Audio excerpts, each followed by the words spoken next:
Bienvenue dans cette édition. Au sommaire de ce 12h30, un nouveau souffle pour les patients en attente de soins spécialisés. Une ONG offre un centre de dialyse au centre de santé communautaire de Mbadon. Dans l'actualité internationale, nous irons à Dakar où hier les femmes ont marché pour le climat. Plus de détails dans quelques instants. Merci de suivre l'édition de l'information sur RTI2. Chaque 2 novembre en Côte d'Ivoire, certaines familles chrétiennes se rendent dans les cimetières pour honorer la mémoire des défunts et prier pour leurs proches disparus. Hier samedi, l'équipe de RTI2 s'est rendue au cimetière de Williamsville pour faire le point sur cette journée. Reportage Abdulaziz Daramé et Kadebachil. Nous qui avons péché, c'est pourquoi je supplie la Vierge Marie, les anges et tous les saints, et vous aussi, frères et sœurs, de prier pour moi, le Seigneur notre Dieu. Cet endroit n'est ni une paroisse, ni une église, plutôt un cimetière où familles et amis se recueillent sur les tombes pour commémorer leurs disparus. On prie tous les jours, mais puisqu'aujourd'hui ce jour est spécial pour eux dans l'Église catholique, le 2 novembre, c'est dédié aux défunts. Le 1er, on célèbre les saints et le 2 novembre, on prie pour les défunts. Donc, il était vraiment nécessaire et important que nous venions nous recueillir ici la tombe de nos parents. La commémoration des défunts vient juste après la fête de Toussaint, une occasion pour les uns et les autres de se rendre au cimetière pour déposer des gerbes de fleurs sur les tombes de leurs proches. Le lendemain de Toussaint, nous venons chaque année déposer une fleur pour faire recueillement pour nos défunts. On vient chaque année avec passion et amour, venir voir nos proches qui sont plus de ce monde, avec affection, pour pouvoir leur tenir compagnie. Pour Chantal et Yao, c'est un moment de rappel et de renouvellement des liens entre les vivants et les morts. Ce moment représente vraiment un moment très important pour nous. En tant que chrétiens catholiques, nous prions chaque mois de novembre pour tous nos défunts. On demande au Seigneur le pardon des péchés de nos défunts pour que leur âme repose en paix. Selon l'écrivain et poète sénégalais Birago Diop, ceux qui sont morts ne sont jamais partis. Ils sont dans l'ombre qui s'éclaire et dans l'ombre qui s'apaissit. Les morts ne sont pas sous la terre. Ils sont dans l'arbre qui frémit. Ils sont dans le bois qui gémit. Ils sont dans l'eau qui coule. Ils sont dans l'eau qui dort. Ils sont dans la case. Ils sont dans la foule. Les morts ne sont pas morts. Le 2 novembre est l'occasion d'honorer les défunts, mais c'est surtout l'occasion pour certains commerçants de faire fructifier leur chiffre d'affaires. Un constat d'Abdulaziz Daramé et Kadebachil à proximité du cimetière de Williamsville. Le lendemain de la Toussaint est bien connu comme un moment de recueillement et d'hommage aux défunts. C'est aussi un jour de profit pour les commerçants qui se frottent les mains. Bon, le métier de fleuriste même nourrit son homme. À ce jour-là, cette activité-là est rentable. Fleuriste depuis l'âge de 7 ans, Zana Ibrahim voit son chiffre d'affaires croître. Ce jour, avec la ruée des populations vers les cimetières. C'est un métier que je m'en sors bien dedans, que ça me fait au moins de l'âge de 7 ans jusqu'à 30 ans, je suis dedans. Bon, des fois même, là, je me retrouve jusqu'à au-delà de 300 000 comme bénéfice, à 500 000 même, au-delà de 1 million même comme bénéfice. Depuis la nuit des temps, les fleurs représentent un canal d'expression de l'amour, raison pour laquelle les populations apportent des gerbes de fleurs et autres couronnes pour embellir les tombes comme témoignage de leur amour pour les proches décédés. Bon, c'est pas seulement aujourd'hui, moi je les accepte chaque fois que je peux en tout cas. C'est pour venir honorer nos parents qui sont ici. On vient pour leur dire merci aussi parce qu'ils étant ici, ils prient pour nous. Voilà, de temps en temps il faut venir leur rendre visite. Mariette Christelle est une cliente venue acheter des fleurs. Les prix des fleurs sont abordables. En ce jour, nous achetons des fleurs pour commémorer la mort de nos défunts. Et puis ça nous fait plaisir de leur apporter des fleurs. Les prix sont abordables. Souleymane est élève. À ses heures libres, il vient nettoyer les tombes afin d'avoir de quoi subvenir à ses besoins. Comme c'est le congé, donc on dit on va venir au cimetière pour aider les parents, pour nettoyer les tombes, ceux qui n'ont pas la force pour nettoyer les tombes. Donc nous on est là pour ça. Et puis on donne les jetons. Là, si la rentrée arrive, on peut prendre pour aller à l'école.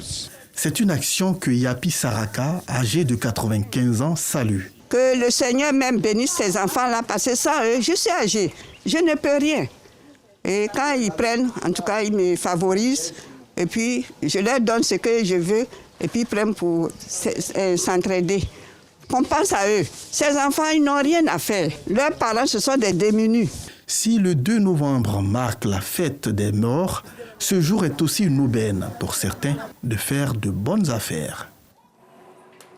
L'association humanitaire de lutte contre la souffrance a procédé à la pose de la première pierre du centre de dialyse au centre de santé communautaire de Mbadon dans la commune de Cocody. Un centre qui vient renforcer les capacités de prise en charge de cet hôpital. À reportage, Théodore Zouzou, Anza Traoré et Issa Dambélé. Bientôt, une dialyse au centre de santé communautaire de Mbadon, village situé dans la commune de Cocody. Une initiative de l'association humanitaire de lutte contre la souffrance et ses partenaires. Le centre de dialyse que nous projetons mettre à Mbadon est la réponse à un besoin humanitaire, un besoin de lutter contre une souffrance pour le bien-être de la santé d'une population. Il est impensable que des gens souffrant de quelque maladie que ce soit soient obligés de partir d'ici jusqu'à des milliers de kilomètres, des centaines de kilomètres pour se faire soigner. Pour la réalisation de ce projet, l'ONG s'attache les services du professeur François Gruson, de l'École nationale d'architecture de Paris-Malaquais et de Nazia Loukili, représentant un cabinet financier basé à Paris. Le temps de lancer les études, on peut considérer qu'on va pouvoir démarrer le chantier à peu près dans 6 mois et il faudra prévoir 6 mois supplémentaires de chantier. Donc j'espère pouvoir revenir ici, de toute façon je reviendrai avant, mais en tout cas revenir ici avec les représentants de la chefferie et avec les autorités locales pour effectivement procéder non plus à la pose de la première pierre, mais à l'inauguration du centre. J'accompagne ce projet aujourd'hui parce que c'est un projet humain avant tout. Mettre en place un centre de dialyse, c'est juste pour moi quelque chose d'exceptionnel. Donc, comment ne pas accompagner un projet pareil quand il me l'a présenté le président de l'ONG, M. Sow. Je ne pouvais pas ne pas accompagner ce projet. Je mettrai tout en œuvre pour apporter ma contribution, qu'elle soit financière ou qu'elle soit physique, qu'elle soit humaine, je serai là. La pose de la première pierre de cet édifice se fait en présence du chef du village et de ses notables enthousiasmés. L'association humanitaire de lutte contre la souffrance entend réhabiliter d'autres compartiments de ce centre de santé communautaire pour en faire, à terme, une structure moderne offrant de meilleurs cadres de soins aux populations. Cette organisation a déjà fait don de matériels médicaux dans plusieurs communes et villes du pays. La cérémonie de graduation académique célèbre 4 prédicateurs qui ont obtenu leur baccalauréat en théologie, marquant une étape importante de leur parcours. Cette formation théologique destinée aux hommes de Dieu débute par le baccalauréat théologique, un cycle que ces 4 prédicateurs viennent de franchir. Clément Bocco nous les présente. S'il est vrai que la plupart d'entre eux prêchent déjà l'Évangile dans leurs communautés respectives, ces hommes et femmes ont besoin de légitimité. Raison pour laquelle ils ont suivi avec assiduité les cours du baccalauréat théologique à l'Institut théostratégique de développement, un établissement accrédité par le CITAF, Conseil des institutions théologiques d'Afrique francophone, l'équivalent du CAMES dans le milieu universitaire. Avec ces parchemins, ils sont à présent prêts à franchir les portes de l'université théologique. En recevant ce diplôme aujourd'hui, nous nous engageons non seulement en tant qu'académiciens, mais surtout en tant que serviteurs du Christ, à partager, à enseigner et à vivre selon la vérité que nous avons approfondi au cours de ces années d'études. Pour le corps enseignant, il est important pour tout serviteur de Dieu de renforcer ses capacités. Maintenant, les institutions théologiques, on ne veut plus accepter quelqu'un comme pasteur ou reconnaître un diplôme si ce n'est pas passé par une structure qui a été accréditée et homologuée. L'Église n'a jamais été une entreprise de l'homme et cela ne doit pas se faire dans le désordre. Parce que celui qui dirige une église, qu'il le veuille ou non, il devient un acteur, il devient, si vous voulez, un artisan de mentalité. Donc s'il n'est pas bien formé, il va égarer les gens. Parce que nous savons très bien que la théologie va amener l'individu à changer non seulement de capacité intellectuelle, de ce qu'on pourrait appeler le savoir-faire, la manière de faire, mais surtout la manière d'être. Donc c'est pourquoi nous mettons l'accent sur l'éthique, non seulement l'éthique, mais la déontologie. Et il est important pour nous que tout serviteur de Dieu passe par ce monde-là pour qu'il soit un citoyen accompli et pour qu'il soit aussi un serviteur de Dieu accompli. Cet établissement a ouvert ses portes en 2022 et a formé à ce jour une vingtaine de diplômés. Cheikh Tidiane Koné, guide spirituel de l'ONG Al-Ikwat, a organisé le week-end dernier le Maoulid de la paix. Ce rendez-vous est une tribune de sensibilisation à l'unité fraternelle et au vivre ensemble. Georgette Ido Fofana.